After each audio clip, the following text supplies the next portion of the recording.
Assalamualaikum warahmatullahi wabarakatuh. Nama Sinta Oktavia, NIM 1825075, Program Studi Manajemen Fakultas Ekonomi.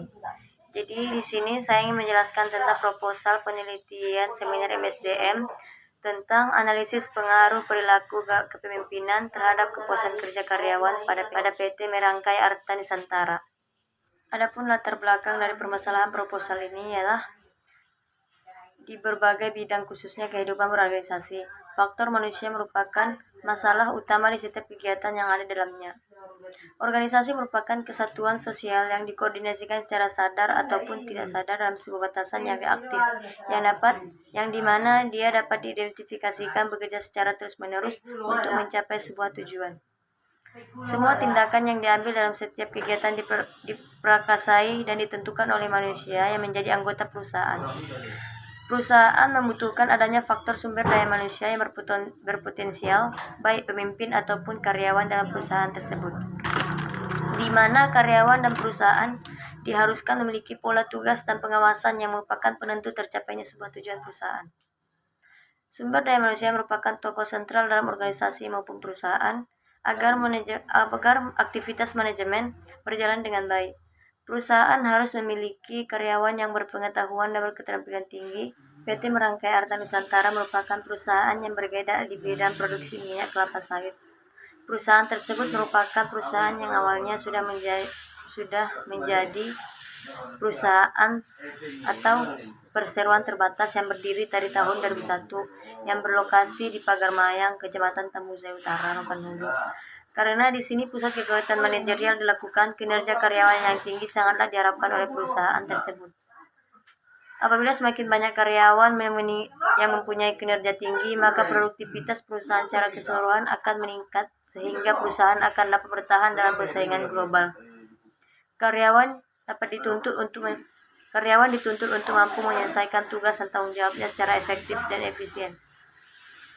Keberhasilan karyawan dapat diukur melalui kepuasan konsumen, berkurangnya jumlah keluhan dan tercapainya target optimal. Kinerja karyawan PT Merangkai Arta Nusantara juga dapat diukur melalui penyelesaian tugasnya secara efektif dan efisien serta melakukan peran dan fungsinya, dan itu semua berhubungan dengan linear dan berhubungan positif bagi keberhasilan suatu perusahaan. Terdapat faktor negatif yang dapat menurunkan kinerja karyawan dalam perusahaan Merangkai Arta Nusantara. Di antaranya ialah keinginan karyawan untuk mencapai prestasi kerja, menurunnya keinginan karyawan untuk mencapai prestasi kerja. Yang kedua, kurangnya ketepatan waktu dalam penyelesaian pekerjaan sehingga kurang menaati peraturan. Yang ketiga, pengaruh yang berasal dari lingkungannya. Yang keempat, teman bekerja yang juga menurut semangatnya dan tidak adanya contoh harus jadikan acuan dalam pencapaian potensi kerja yang lebih baik. Adapun rumusan masalah penelitian ialah manusia merupakan sumber daya yang paling menentukan dalam mencapai tujuan yang diinginkan perusahaan.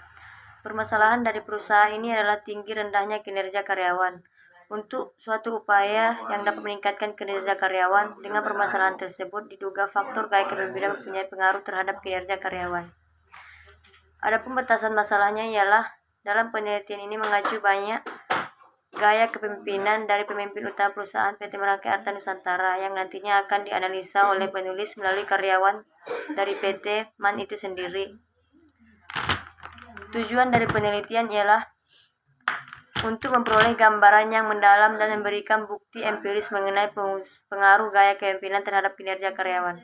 Adapun manfaat dari penelitian proposal ini ialah yang pertama bagi penulis. Bagi penulis bermanfaat, dapat menambah pengetahuan sebagai bekal dalam menerapkan ilmu yang telah diperoleh di bangku kuliah dalam dunia kerja yang sesungguhnya. Yang kedua, bagi perusahaan, diharapkan hasil penelitian ini dapat memberikan informasi yang berharga bagi perusahaan dalam pengelolaan sumber daya manusia, beserta segala kebijakan yang berkaitan langsung dengan aspek-aspek sumber daya manusia yang secara lebih baik. Adapun isi dari bab 2 yaitu landasan teori kinerja karyawan. Kinerja merupakan perilaku organisasi yang secara langsung berhubungan dengan produksi barang atau penyampaian jasa. Informasi tentang kinerja organisasi merupakan suatu hal yang sangat penting digunakan untuk mengevaluasi apakah proses dari sebuah kinerja yang dilakukan organisasi selama ini sudah sesuai dengan tujuan yang diharapkan atau yang belum.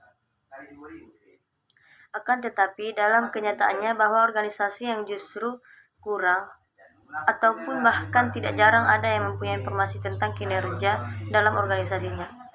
Kinerja sebagai hasil-hasil fungsi pekerjaan atau kegiatan seorang atau kelompok dalam suatu organisasi yang dipengaruhi oleh berbagai faktor untuk mencapai tujuan organisasi dan periode tertentu.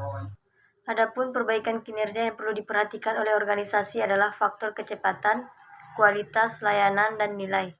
Selain keempat faktor tersebut, juga terdapat faktor lainnya yang turut mempengaruhi kinerja pegawai. Adapun hubungan antara gaya kepemimpinan terhadap kinerja karyawan. Gaya kepemimpinan pada dasarnya menekankan untuk menghargai tujuan individu sehingga nantinya para individu akan memiliki keyakinan bahwa kinerja aktual akan melampaui harapan kinerja mereka. Seorang pemimpin harus menerapkan gaya kepemimpinan untuk mengelola bawahannya, karena pada dasarnya seorang pemimpin ialah yang sangat terpengaruh terhadap keberhasilan organisasi dalam mencapai tujuannya.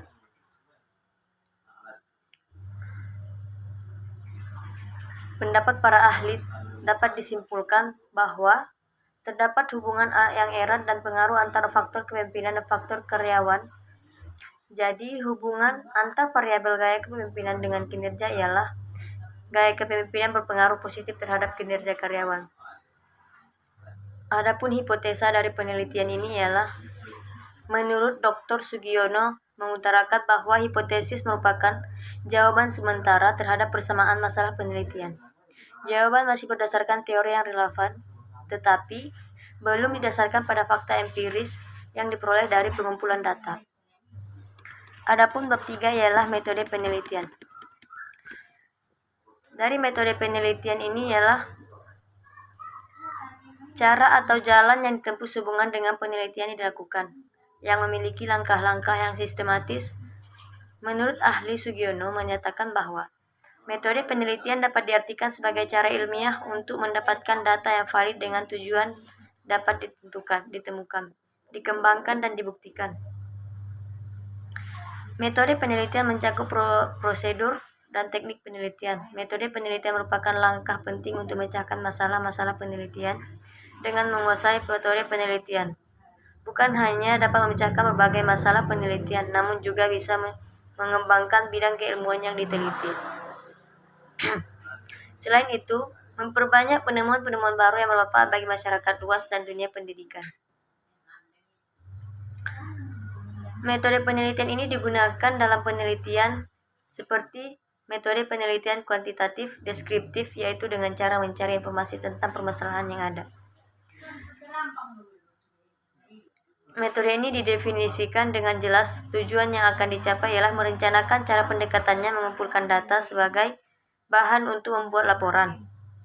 Dalam penelitian ini, penulis ingin mengetahui atau mengukur keterkaitan antara ketersediaan dengan penemuan kebutuhan informasi bermustaka.